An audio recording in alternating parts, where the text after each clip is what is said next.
حضرت سہل بن سعد رضی اللہ تعالیٰ عنہ بیان کرتے ہیں، رسول اللہ صلی اللہ علیہ وسلم نے فرمایا، جو شخص مجھے زبان اور شرمگاہ کی حفاظت کی ضمانت دے دے تو میں اسے جنت کی ضمانت دے دیتا ہوں۔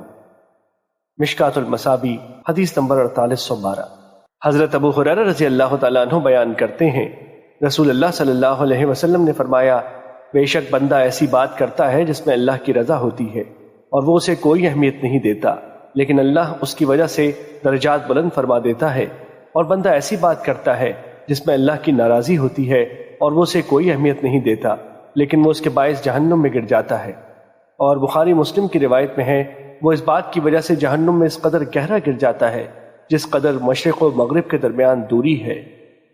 مشکات المصابیح حدیث نمبر 4813۔ حضرت عبداللہ بن مسعود رضی اللہ تعالیٰ عنہ بیان کرتے ہیں، رسول اللہ صلی اللہ علیہ وسلم نے فرمایا، مسلمان کو گالی دینا فسق اور اس سے لڑائی جھگڑا کرنا کفر ہے۔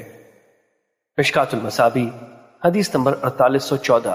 حضرت ابن عمر رضی اللہ تعالیٰ عنہ بیان کرتے ہیں، رسول اللہ صلی اللہ علیہ وسلم نے فرمایا، جس شخص نے اپنے مسلمان بھائی سے کہا کافر تو ان دونوں میں سے ایک ضرور ایمان سے کفر کی طرف لوٹا۔ مشکات المصابیح حدیث نمبر 4815۔ حضرت ابو ذر رضی اللہ تعالیٰ عنہ بیان کرتے ہیں، رسول اللہ صلی اللہ علیہ وسلم نے فرمایا، اگر کوئی شخص کسی شخص کو فاسق یا کافر کہہ کر پکارتا ہے اور اگر وہ شخص جسے پکارا جا رہا ہے ایسے نہ ہو تو پھر وہ بات اس کہنے والے پر لوٹ آتی ہے۔ مشکات المصابیح حدیث نمبر 4816۔